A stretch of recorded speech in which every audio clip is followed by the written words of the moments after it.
आत्मीय भाइयों और बहनों, आपको पुस्तक जन्म शताब्दी पुस्तक माला 4 भारतीय संस्कृत का मूल गायत्री महामंत्र पढ़कर सुनाते हैं। प्रवचन पंडित श्री राम शर्मा आचार्य। गायत्री मंत्र हमारे साथ साथ। ओम भूर्भुवः स्वः तत्सवितुर्वरेण्यं भर्गो देवस्य धीमहि धियो यो नः प्रचोदयात्। देवियों, भाइयों, आपसे यह निवेदन कर रहा था कि इस दुनिया में जो सबसे बड़ा देवता दिखाई पड़ता है उसका नाम माता है। मातृ देवो भव, पितृ देवो भव, आचार्य देवो भव। माता को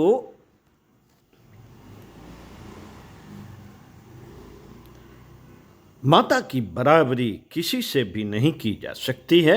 वह 9 महीने बच्चे को अपने पेट में रखती है, अपने रक्त में हमारा पालन पोषण अपने पेट में करती है। जन्म लेने का बाद अपने लाल खून को सफेद दूध में परिवर्तित करके हमें पिला देती है। हमें पिला देती है।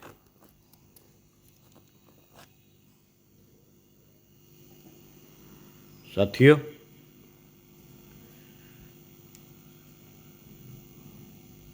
और हमारे शरीर का पोषण करके हमें बड़ा बना देती है। माता का प्यार, दुलार, दूध तथा पोषण जिनको नहीं मिलता वह अपूर्ण होता है। एक और माँ है जिसके बारे में हम नहीं जानते, जो शरीर का नहीं बल्कि ये आत्मा का पोषण करती है। उसका नाम कामधेनु है। वह स्वर्ग में रहती है, जिसका दूध पीकर देवता दिव्य बन जाते हैं, सुंदर बन जाते हैं, अजर अमर बन जाते हैं, दूसरों की सेवा करने में समर्थ होते हैं। दूसरों की सेवा में समर्थ होते हैं, स्वयं तृप्त रहते हैं। सुना है कि कामधेनु स्वर्ग में रहती है। स्वर्ग में गया भी नहीं हूं, स्वर्ग में मैं गया भी नहीं हूं, इसके बाबत मैं कैसे कह सकता हूं। परंतु एक कामधेनु की बाबत हम बतलाना चाहते हैं, जो स्वर्ग में लोगों को फायदा पहुंचाती रहती है, पहुंचा सकती है। उसका नाम गायत्री है, उसी का नाम ऋतंभरा प्रज्ञा है, दूरदर्शिता, विवेकशीलता, विचारशीलता भी है, जिसको हम भारतीय संस्कृत की आत्मा कह सकते हैं। बीज छोटा सा होता है, परंतु फलों का, फूलों का, सभी का गुण उस छोटे से बीज में सन्निहित होता है। छोटे से शुक्राणु में बाप दादा का, पीढ़ियों का गुण समाया रहता है। इसी तरह जो भी इस संसार का दिव्य ज्ञान विज्ञान है, वह इस छोटे से गायत्री मंत्र के अंदर समाविष्ट है। 24 अक्षरों वाले बीज में विद्यमान है। साथियों, ब्रह्मा जी ने जब सृष्टि के निर्माण की योजना बनाई तो उन्होंने सोचा कि ज्ञान एवं विज्ञान के बिना इस सृष्टि का निर्माण कैसे हो सकता है। उन दोनों को प्राप्त करने के लिए कमल के फूल पर बैठकर बतलाते हैं कि उन्होंने हजारों वर्ष तक तप किया। वह कौन सी साधना थी? वह गायत्री मंत्र की उपासना एवं साधना थी, जो सफलता एवं सामर्थ्य उन्हें प्राप्त हुई वह कौन सी थी? वह मित्रों, जो सफलता उन्हें प्राप्त हुई वह कौन सी थी? वह मित्रों गायत्री मंत्र की थी, जिसे उन्होंने प्राप्त किया। ब्रह्मा जी ने उस गायत्री मंत्र को 4 टुकड़ों में बांटकर 4 वेदों का निर्माण कर दिया। ओम भूर्भुवः स्वः से ऋग्वेद बनाया गया, तत्सवितुर्वरेण्यम से यजुर्वेद बनाया गया, भर्गो देवस्य धीमहि से सामवेद बनाया गया, धियो यो नः प्रचोदयात् से अथर्ववेद बनाया गया। ये वेद जो हमारे सारे के सारे धर्म एवं संस्कृत के बीज हैं, इन चारों के चारों वेदों में वेद माता गायत्री का ही वर्णन है। वेद उनमें ही पनपते हैं, वेद उनसे ही पनपते हैं, उसी गायत्री मंत्र का जिसका हम प्रचार करते हैं, जिसके लिए हमने अपना सारा जीवन समर्पित कर दिया, वह शानदार बीज मंत्र है। ब्रह्मा जी ने तप करके इसके द्वारा सृष्टि को बनाया। इसका तत्व दर्शन एवं व्याख्यान सर्वसाधारण की समझ में नहीं आएगा। यह समझकर ऋषियों ने गायत्री मंत्र के 24 अक्षर ही 24 अक्षरों से भगवान के अवतारों की तुलना की। एक अवतार गायत्री मंत्र के एक एक अक्षर को की व्याख्या है। गायत्री मंत्र का स्वरूप सामर्थ्य क्या है, उसका जीवन में उपयोग किस परिस्थिति में हम किस तरह करें, यह जानकारी देने के लिए ऋषियों ने 24 अवतारों की रचना की तथा 24 पुराणों का निर्माण किया। भगवान दत्तात्रेय के 24 गुरु थे। यह गायत्री मंत्र के 24 अक्षरों से ही उनको ज्ञान मिला था। महर्षि वाल्मीकि रामायण में 24,000 श्लोक हैं। उसमें उन्होंने गायत्री मंत्र के एक एक अक्षर का संपुट लगाकर व्याख्या की है। श्रीमद् भागवत में भी इसी गायत्री मंत्र के संपुट लगा करके श्लोक बनाए गए। परम धीमहि, यानी कि इसमें धीमहि की ही व्याख्या है। देवी भागवत पूर्ण रूप से गायत्री मंत्र की ही व्याख्या है। भारतीय संस्कृत के अंतर्गत हमको जो भी दिखाई पड़ता है वह वास्तव में विशुद्ध रूप से गायत्री मंत्र का ही वर्णन है। यह बहुत शानदार है। ऋषियों ने हमारी महत्ता उपयोगिता समझी तथा उन्होंने सभी लोगों से कहा कि आप सब कुछ भूल जाना, परंतु इस माता को मत भूलना। माँ को हम किसी तरह न भूलें। इंसान का एक और शरीर है, विचारणा। विचार की भूमिका के रूप में, मस्तिष्क के ऊपर शिखा के रूप में, अंकुश के रूप में गायत्री मंत्र विद्यमान है। हर इंसान जब अपने सिर पर हाथ फेरता है तो उसे माँ की याद आ जाती है। यह चिद रूपिणी है, महामाया है। एक अंकुश हाथी के ऊपर होता है, मनुष्य के मन पर विचारणा के ऊपर भी अंकुश होना चाहिए। यह गायत्री माता अंकुश के रूप में सिर के ऊपर विद्यमान है। मनुष्य के ऊपर ऋषियों ने गायत्री के रूप में शिखा की स्थापना करके यह बतलाया कि आप हमेशा विचार करते समय, बोलते समय यह ख्याल रखना कि हमारे ऊपर अंकुश लगा हुआ है। हमें मर्यादाओं का उल्लंघन नहीं करना चाहिए। यज्ञोपवीत हिंदू धर्म का मुख्य संस्कार है।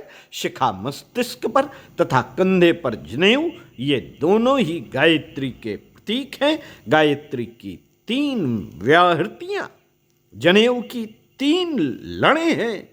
9 धागे गायत्री मंत्र के 9 शब्द हैं। इसका मतलब है सामाजिक कर्तव्यों का पालन करना चाहिए। सामाजिक कर्तव्यों का पालन करना चाहिए तथा मर्यादा में रहना चाहिए। हर हिंदू के लिए ये 2 चीज़ें अनिवार्य मानी गई हैं। वह क्या है? यह है गायत्री मंत्र। हमें 2 बार संध्या करनी चाहिए। मुसलमान 5 बार नमाज पढ़ते हैं। आप मन मर्जी नहीं कर सकते। आपको इस मंत्र का 2 बार अवश्य जप करना चाहिए। इसे गुरु मंत्र कहा गया। गुरु मंत्र कैसा? प्रारंभ में जब गुरु किसी बच्चे को शिक्षण करता था तो वह उसकी सादी स्लेट में इसी मंत्र को लिखकर उसके ऊपर बच्चों के हाथ फेरने के लिए कहते थे। साथ ही साथ उसका उच्चारण भी कराया जाता था। इसलिए इसे गुरु मंत्र कहा गया है। हिंदुओं का गुरु मंत्र एक, मुसलमानों का गुरु मंत्र एक, जिसे हम कलमा कहते हैं। ईसाई का गुरु मंत्र एक, जिसे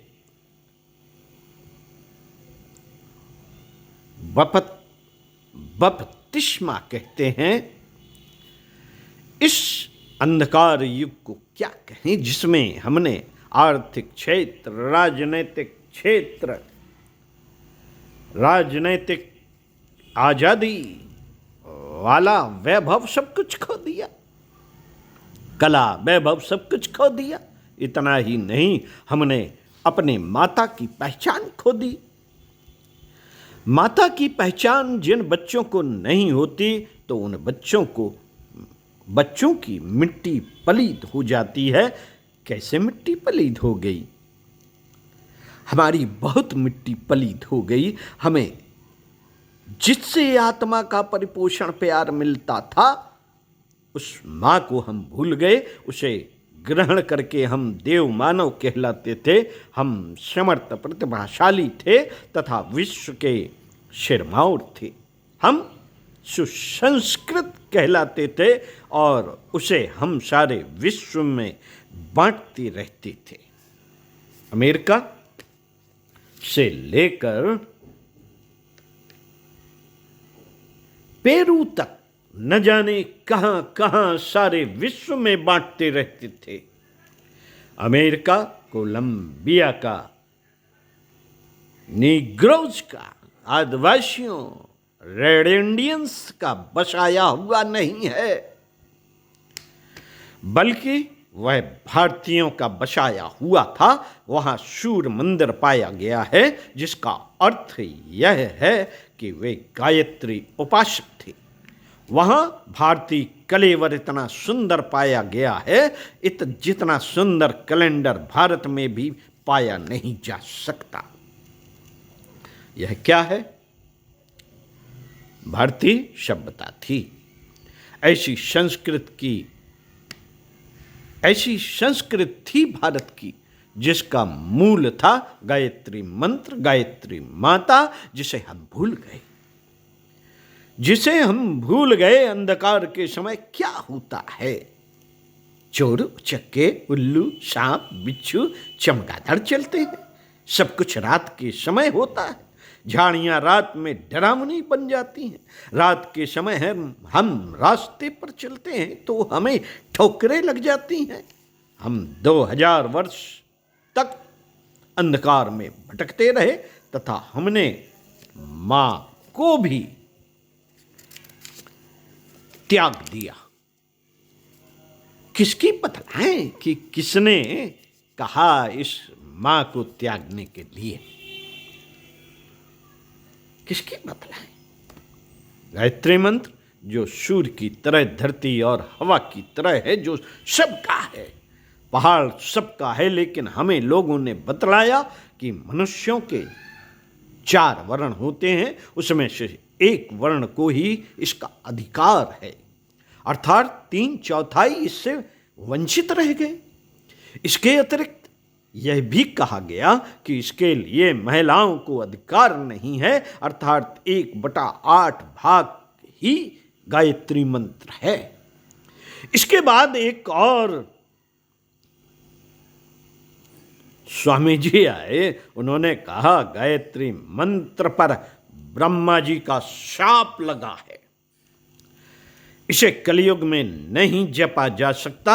एक और पंडित जी आए और उन्होंने कहा कि विश्वामित्र और वशिष्ठ ने शाप दे दिया है और गायत्री मंत्र को कीलित कर दिया है।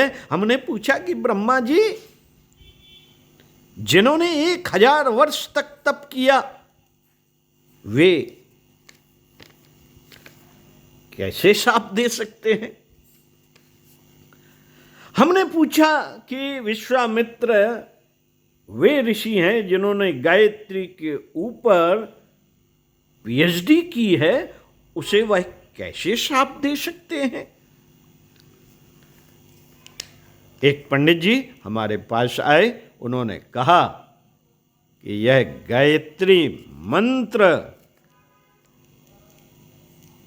कान में कहने का मंत्र है। हमने कहा कि अच्छी बातें तो खुलेआम बतलाई जाती हैं, अगर चोरी, बेईमानी, लंपटगिरी की बात हो तो कान में कही जाती है। इस तरह अंधकार के युग में न जाने क्या क्या होता रहा। चालाक बाबा जी अपने अपने नाम के मजहब, पंथ बनाते गए। इस प्रकार लोग भ्रमित होते चले गए और इस प्रकार भारतीय संस्कृत का मूल नष्ट हो गया, छिन्न भिन्न हो गया। हर जगह अलगाव की स्थिति, विपन्नता की स्थिति बन गई। आज ईसाइयों में, मुसलमानों में, सिखों में एक रूपता अभी भी है, परंतु टुकड़ों में कर दिया। लोगों ने हिंदू समाज को इतना ही नहीं तहस नहस कर दिया, भारतीय परंपरा को। इस समय सब बिखर गया है, परंतु अब अंधकार समाप्त होने जा रहा है, सूर्य उदय होने जा रहा है। सूर्य निकलने के समय चिड़ियां चहचहाने लगती हैं, मोर नाचते हैं, कमल का फूल खिलने लगता है, फूलों में खुशी मालूम पड़ती है, हवा ठंडी चलने लगती है, हर आदमी में एक जोश मालूम पड़ता है, रात की नींद खत्म हो जाती है, चोर बिच्छू और चमगादड़ भाग जाते हैं। हमें विश्वास है साथियों, हमें विश्वास है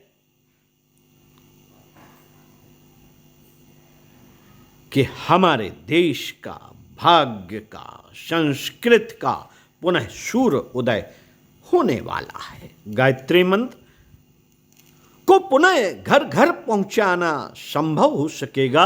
वह जो हमारी रीढ़ की हड्डी थी उसे पुनः जोड़ देने का काम होने वाला है। अगले वीडियो में आपको इसी क्रम में पढ़कर सुनाएंगे श्री राम शर्मा जी के प्रवचनों को। सुनते रहिए कुछ अच्छा और पढ़ते रहिए कुछ अच्छा। ओम शांति।